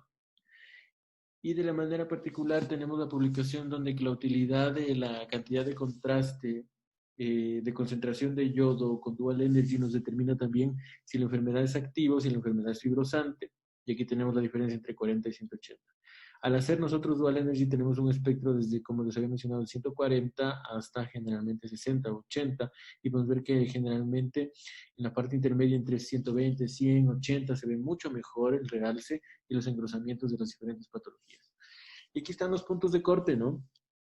Donde que nos dice que generalmente cuando nosotros tenemos a partir de 2.5, con un KB entre 80 o 100 de realce de concentración de yodo, hablamos de una enfermedad activa y cuando no tenemos esto, una enfermedad fibrosante. Entonces los protocolos, este es nuestro protocolo del hospital, tenemos tanto el de tomografía como el de resonancia. El paciente tiene líquidos claros la noche anterior, una tableta de Ducolal la noche anterior, el paciente debe acudir a primera hora de la mañana en ayunas, 500 de mannitol mezclamos con 1300 de agua. Una solución de 1800, el paciente debe tomar un vaso cada 5 minutos y completar la ingesta total estimada de 45 minutos. El contraste yodado no es tan importante. Esto sí lo detallo. Miren, nosotros trabajábamos con contrastes Cenetix, que realmente ya no lo ocupamos mucho, tenía muchas reacciones adversas, esto es por compras administrativas del hospital.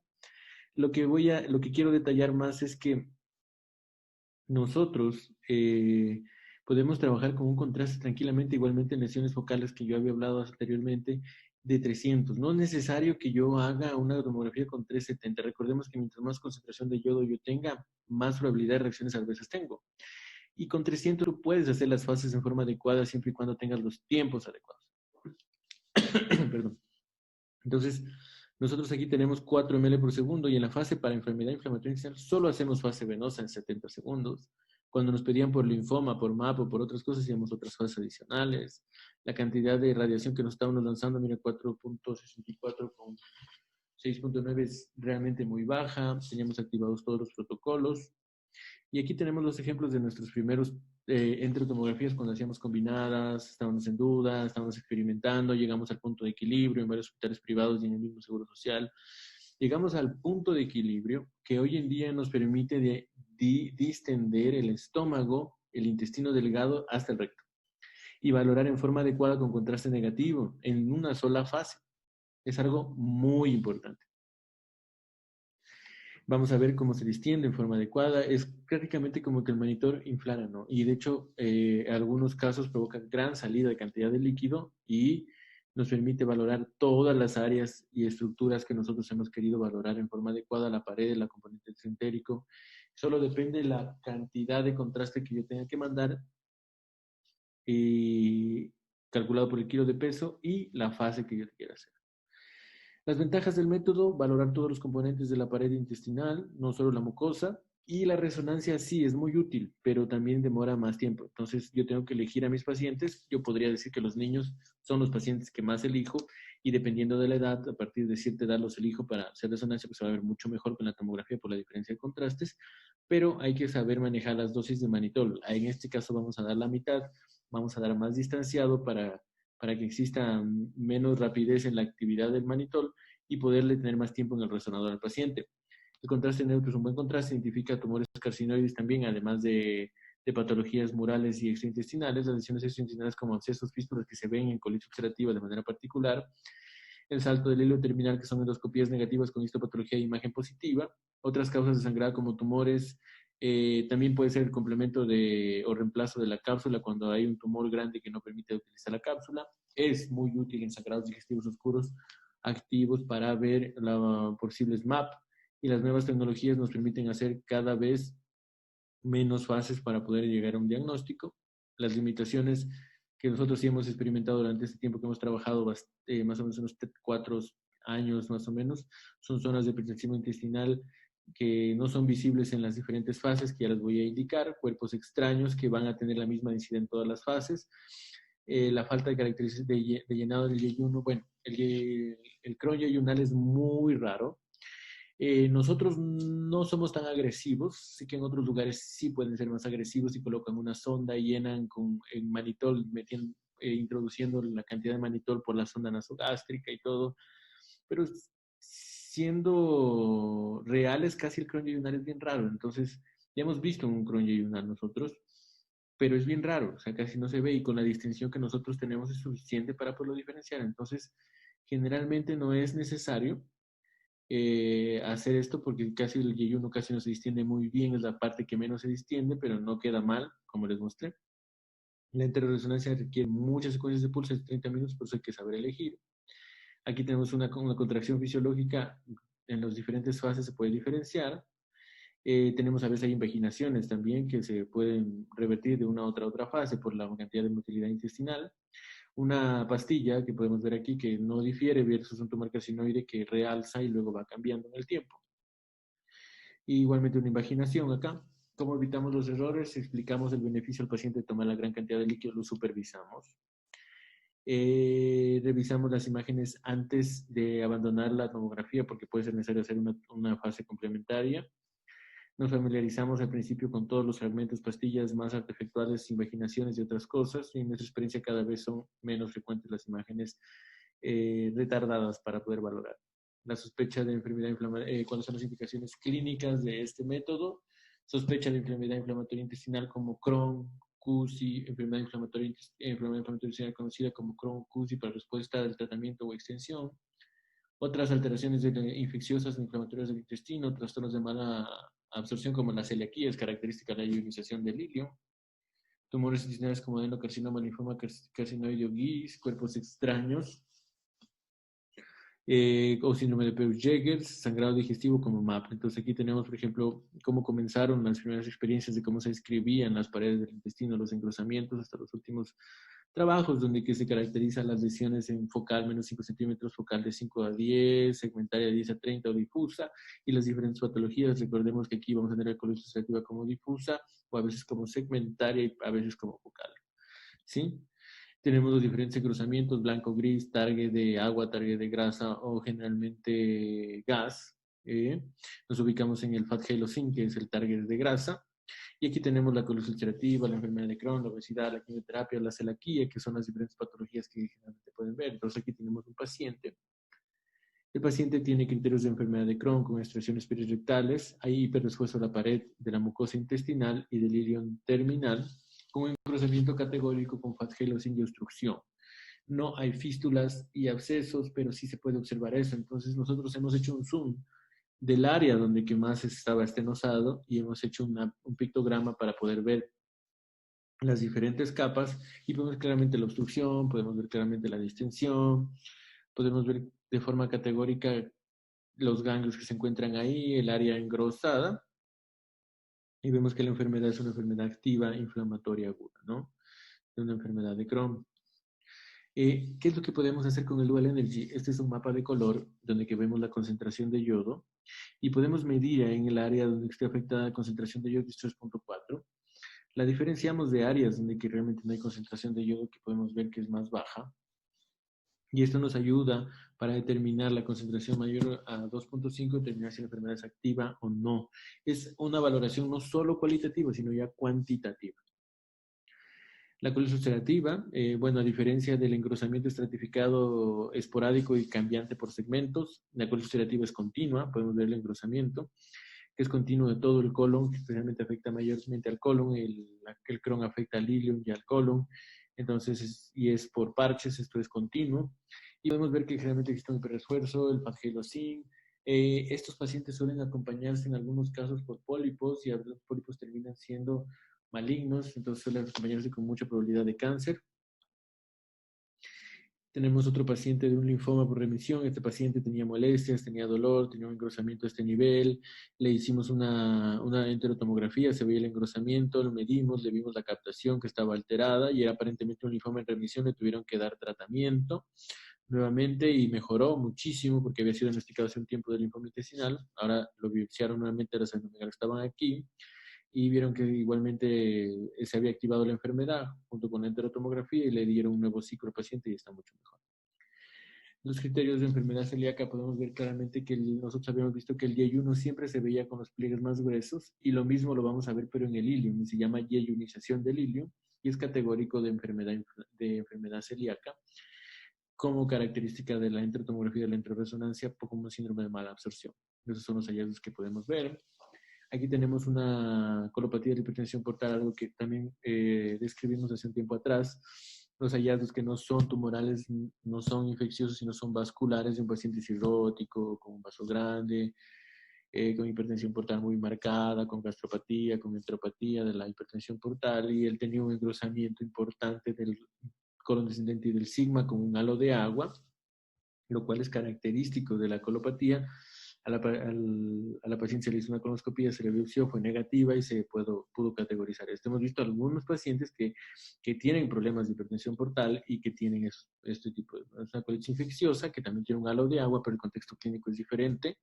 Vamos a ver la anemotecnia y la imagen en Zoom. El colon descendente es un paciente de otro país que vino a comer y fue a comer en algún lugar un poco complejo, con una comida dudosa, entonces después tuvo un dolor, tuvo signo de halo de agua, cambios de la grasa y estaba catalogado con fórmula alterada, como una colitis infecciosa de posible origen, en este caso bacteriano. Aquí tenemos una gastroenteritis eosinofílica. Este es un caso que me gusta muchísimo, porque a partir de esto pudimos detallar que hay algunas causas que también producen Flagellum que no necesariamente son enfermedad inflamatoria intestinal, y que es la gastroenteritis eosinofílica. Y entonces podemos ver claramente que hay engrosamientos del esófago, que es un engrosamiento de todas las paredes del estómago, del duodeno, el yeyuno, del colon, líquido libre. Y este engrosamiento del paciente fue biopsiada, fue negativa, se pudo identificar los eosinófilos por campo en una gran cantidad, se dio tratamiento, comprensión, la paciente mejoró, remitió, se le drenó la citis, o sea, todo fue tranquilo, pero es un diagnóstico muy bonito y se ve realmente las características de la gastroenteritis eosinofílica cuando no solo afecta a la mucosa que provoca dolor y la muscular que provoca obstrucción, sino cuando afecta a la serosis y provoca citis, ¿no? Esta es una duodenitis eosinofílica vuelta de la esposa de un colega, que igualmente tuvo un hallazgo medio característico y le decíamos que se veía muy engrosada esa zona, muy alterada, solo era esa zona la que se veía. Le hicieron la endoscopía, la biopsia y posterior a eso, de la misma manera tuvieron los resultados que fueron positivos para eso. Esta imagen me gusta mucho porque aquí tenemos una tomografía donde se ve claramente un tumor con una calcificación ahí. Esta realmente es la cicatriz, el tumor es la metástasis del tumor carcinoide y los tumores iniciales están aquí a este nivel. Este paciente tiene una metástasis hepática, entonces podíamos ayudar y la enterotomografía nos ayudó muchísimo. Aquí tenemos igualmente un paciente que tuvo una malformación arteriovenosa, identificada por tomografía y que luego fue embolizada en forma adecuada. Como podemos ver, ahí está la malformación. Ya la vamos a ver en la tomografía, que es en la región del ilio. Esta fue embolizada en forma adecuada, tratada sin una complicación. Aquí vamos a ver justo cuando existe una zona, aquí, donde que existe edema y ahí existe la fístula. Y acá generalmente otros tumores, generalmente como el tumor de Guise. En resumen, yo creo que la enterotomografía y la enteroresonancia tienen sensibilidades muy parecidas y especificidades muy parecidas en los datos publicados y depende de nosotros cuándo vamos a ocupar el uno o el otro para el diagnóstico de todas estas enfermedades que hemos podido detallar. El algoritmo diagnóstico según las recomendaciones de la bibliografía para el uso diagnóstico y para el seguimiento de enfermedad de Crohn y colitis ulcerativa. el problema que siempre ha habido con la radiación. Los tomógrafos de alta generación, ahora de nueva generación, tienen programas que reducen la dosis, entonces no es un problema la cantidad de radiación. Y las ventajas que tenemos hoy con Dual Energy es reducir la cantidad de radiación. Evitamos hacer incluso una fase porque hacemos sustracción de contraste digital. Además, tenemos una valoración cualitativa visual y también una cuantitativa con los valores que les había dicho, la concentración de yodo, para ver la actividad, si es inflamatoria, si es que es fibrosante, y ver la respuesta después del tratamiento.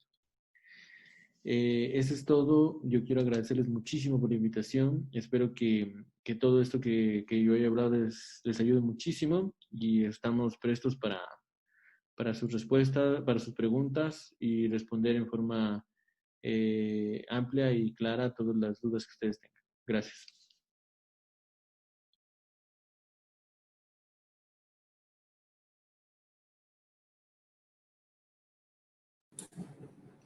Doctor Aldeán, muchísimas gracias. Excelentes imágenes. Definitivamente 2 métodos diagnósticos que nos están aportando mucha ayuda en el diagnóstico de la enfermedad inflamatoria intestinal. Pasamos ahora a unos minutos de preguntas. Pudiera ser un momento un tanto controversial, pero el pacto es que vamos a terminar grandes amigos después de esta interesante discusión. Hay una pregunta para la doctora Pitanga. Apreciada doctora, ¿está por ahí? ¿Nos oye?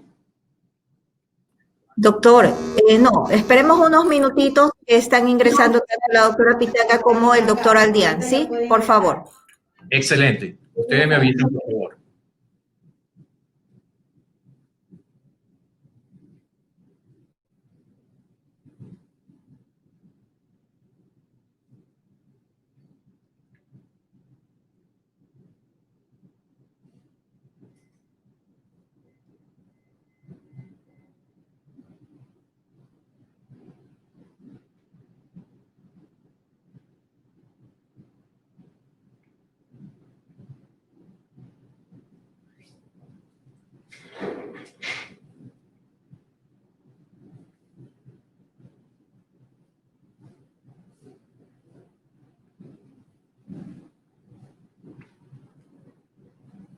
Esperamos entonces unos minutos mientras ingresan los doctores Pitanga y Aldeán. Falta poco.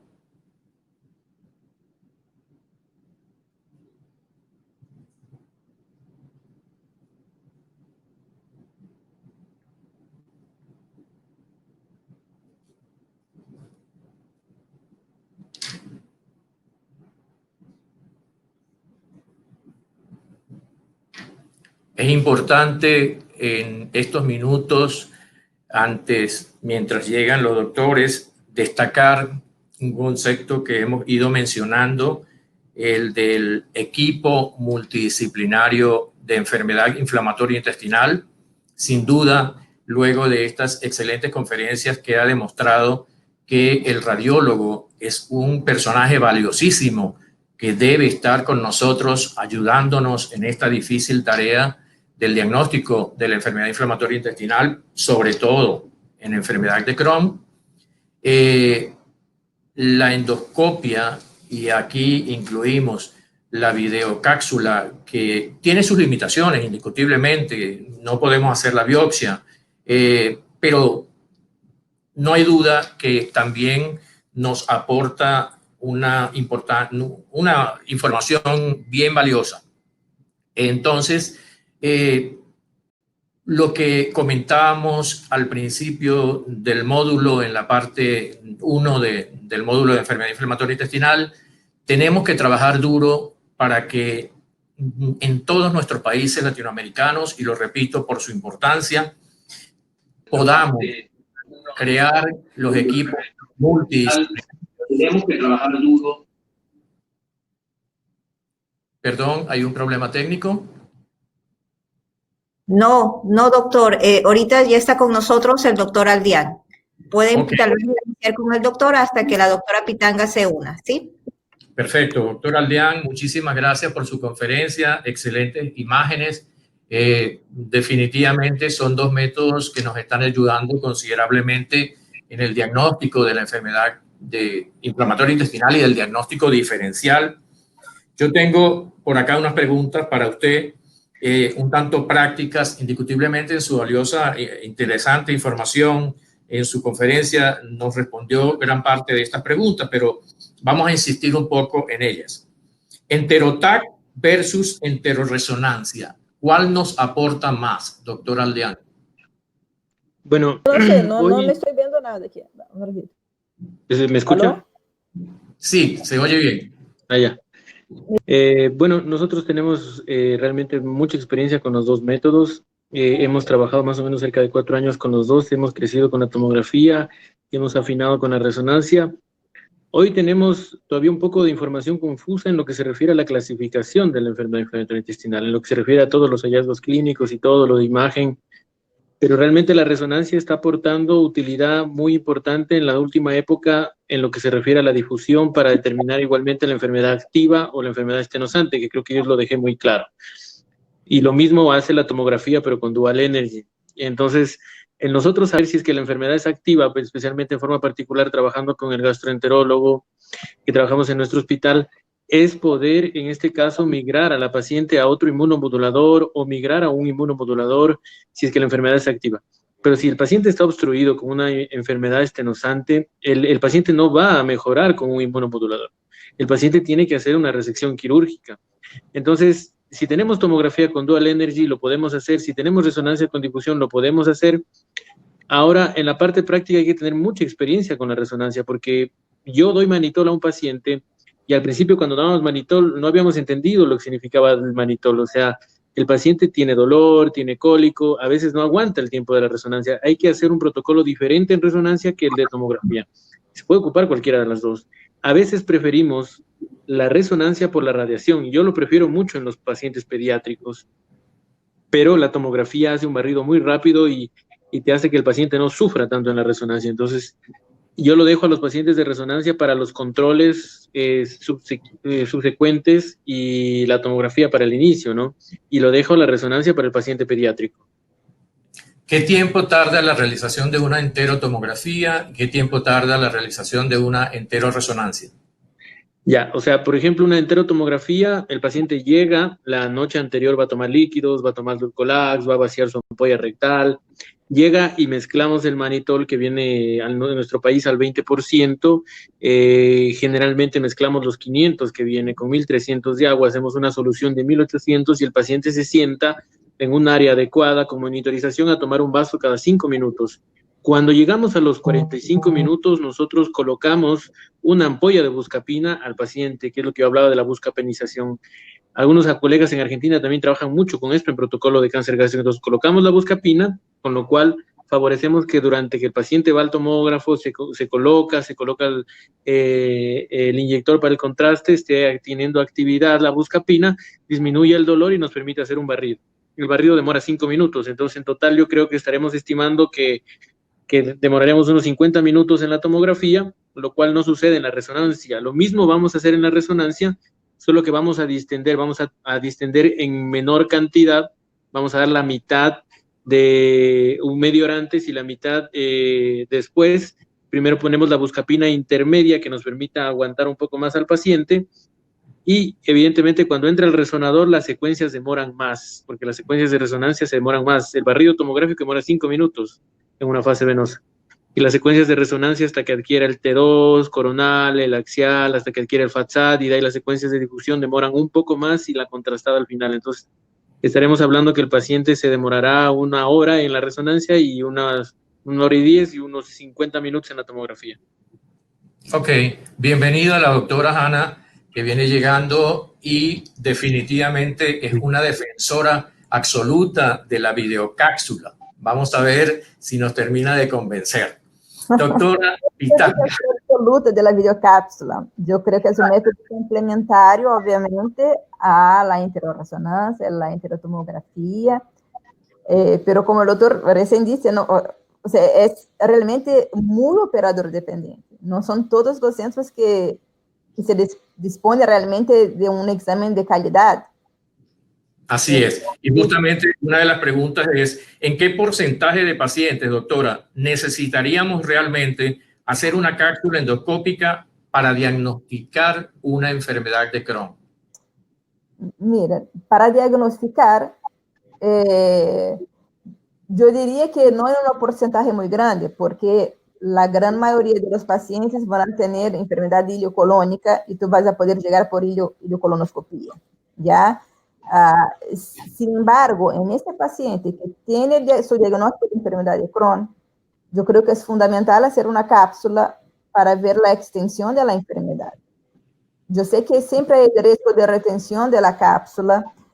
Sin embargo, si tú haces un método de imagen o si tú dispones de la cápsula Patency, es un método relativamente seguro. Y tú ves tan claramente, tú mapeas tan claramente esa enfermedad en cómo está, que yo pienso que todos los pacientes tienen que hacérselo. Por lo menos basal, para poder compararlo después en términos de pós-tratamiento, en fin, cómo va a evolucionar esta enfermedad.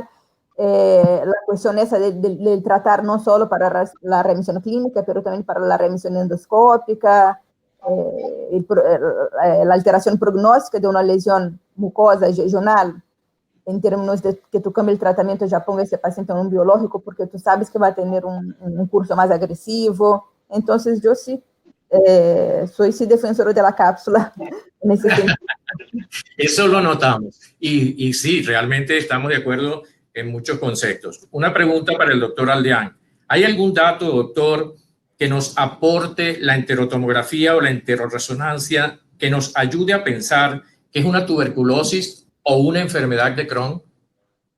Sí, bueno, yo sí también quiero destacar algo que usted mencionó al principio, ¿no? Estos métodos son complementarios, esto es un equipo multidisciplinario. Cuando yo he trabajado, todo ese tiempo que hemos trabajado con el médico que hace enfermedad inflamatoria, la comunicación es directa. Después de haber hecho la endoscopía, la colonoscopía, me dice, mira, estos hallazgos tengo y lo que estoy buscando es esto, la calprotectina es esto, o sea, juntamos el paciente de enfermedad de Crohn, especialmente el paciente de enfermedad de Crohn es un paciente que ha visitado varios consultorios, un paciente que ha tenido no solo una endoscopía, sino varias endoscopías, varias colonoscopías. Entonces, la forma de trabajar es multidisciplinaria. Pero yendo a tu pregunta, realmente, ¿qué es lo que nos puede aportar en la tuberculosis? Yo estoy trabajando también con un pediatra que es gastropediatra y con él hemos tenido el gusto de trabajar y poder denotar que el engrosamiento que nosotros podemos ver en la tomografía o en la resonancia no es muy similar al de la enfermedad de Crohn, porque recordemos que el Fat Halo Zinc es un signo de grasa en la submucosa que uno lo puede identificar en la tomografía o en la resonancia. Y este está categórico de enfermedad inflamatoria intestinal, pero no solo de ella, sino también de la gastroenteritis eosinofílica que se publicó en el 2012. Entonces, yo veo los otros engrosamientos no heterogéneos, sino homogéneos y pueden ser algunas opciones, ¿no? Pero veo engrosamiento del ilion distal, homogéneo, no heterogéneo, tal vez de un poco de líquido, veo ganglios a este nivel muy grandes y me hace tal vez sospechar en una enteritis de posible origen autoinmune o posible origen de tuberculosis que tendrá que complementarse con el resto de hallazgos. Y así fue como descubrimos una niña que la mandamos y que lo publicamos al artículo que justo fue de TB intestinal. Entonces, claro que puedo diferenciarlo, pero tomo las palabras de la doctora.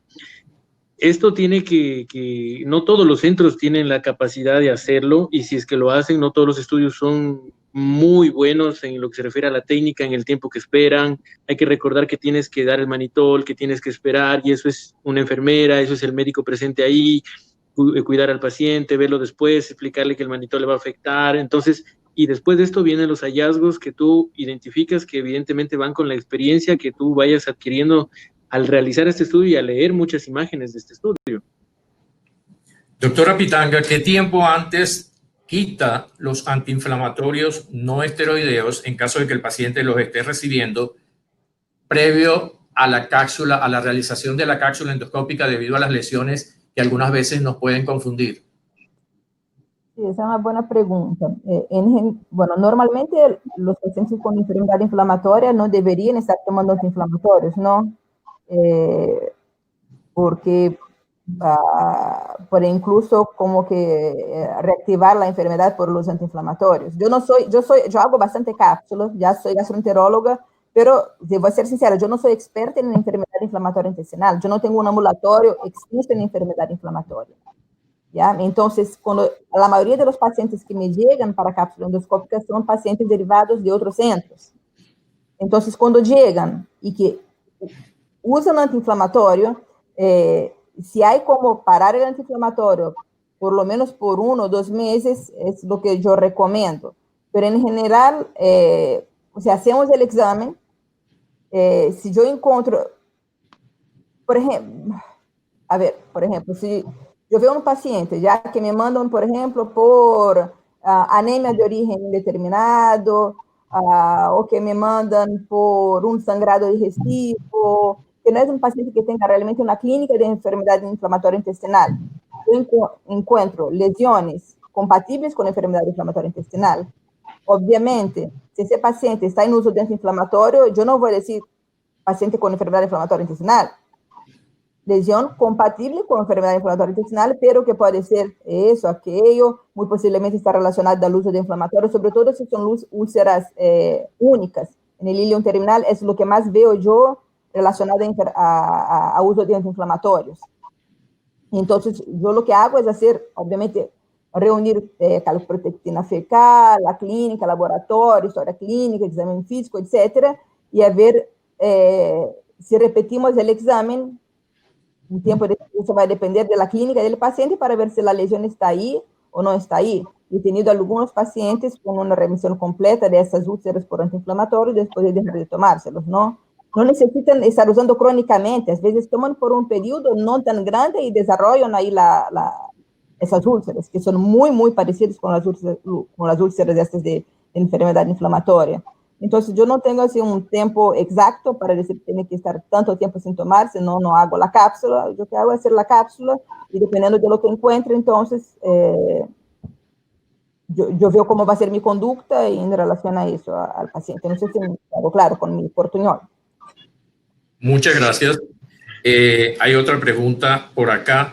Criterios de retención, doctora Pitanga, de cápsula endoscópica y el protocolo a seguir. Conducta expectante, enteroscopia terapéutica, cirugía. Eso depende, ¿no?, del paciente.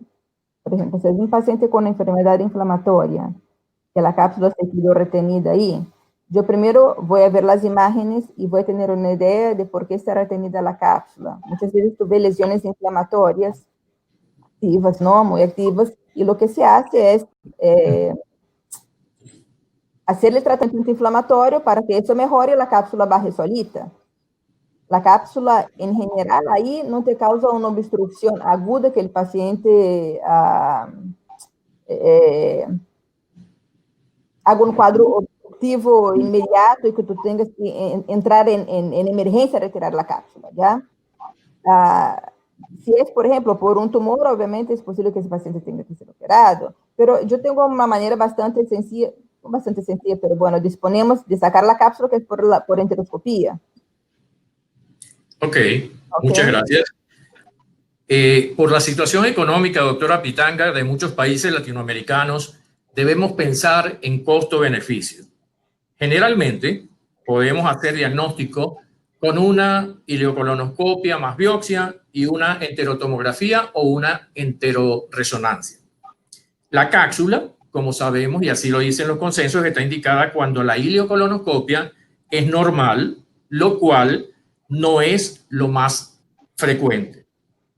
Una pregunta muy práctica. Si necesitamos hacer un solo estudio, cápsula o enteroscopia, ¿cuál pedimos? Cápsula. La enteroscopia es un examen súper invasivo. Es un examen que demanda tiempo, demanda una experticia bastante grande de la persona que lo está haciendo. No es un examen sencillo como una endoscopia o una colonoscopia. Sí, es cierto. Y bueno, ya por cuestiones de tiempo vamos a terminar con una pregunta para los dos. Oigan bien, ¿cápsula o enterotac, doctor Aldeán? Bueno, parece un poco complejo porque como radiólogo siempre voy a tratar de ver más de lo por fuera del tubo de lo que puedo ver con la endoscopia o con la enteroscopia. Entonces yo evidentemente voy a ir por la Enterotac porque me va a dar mucha más información. Incluso si el diagnóstico no es tan cerrado para eso y pensamos más posibilidades, me va a ayudar a buscar más posibilidades. Doctora Pitanga, ¿cápsula o Enterotac? Yo creo que son totalmente complementarios. Si la Enterotac me va a decir el fenotipo de la enfermedad, si es inflamatorio, obstructivo, fistulizante. La cápsula me da información básicamente de mapear la enfermedad. Entonces, yo sé que obviamente uno piensa en el costo, en eso, en aquello, pero o sea, si estamos pensando en, olvídese el costo, ¿no? ¿Qué tú indicas en tu paciente que está ahí, en tu mamá, en tu papá? ¿Qué le va a hacer? Tú posiblemente lo va a hacer inicialmente, tú vas a hacer los dos. Ok, bueno, debo terminar este módulo dándole las gracias por sus excelentes conferencias, muy buena información, estamos completamente agradecidos y un agradecimiento también especial a todos los participantes que estuvieron acompañándonos en este módulo. Muy buenas tardes, de nuevo, muchísimas gracias y cuídense mucho. Gracias por todo. Gracias, buen día, un gusto igual conocerles. Chao, chao. Buenas tardes, doctores. Muchas gracias por haber asistido al módulo de la mañana. Iniciaremos el módulo de la tarde a las 2 de la tarde como teníamos programado. Nos vemos a las 2. Buenas tardes. Buenas tardes.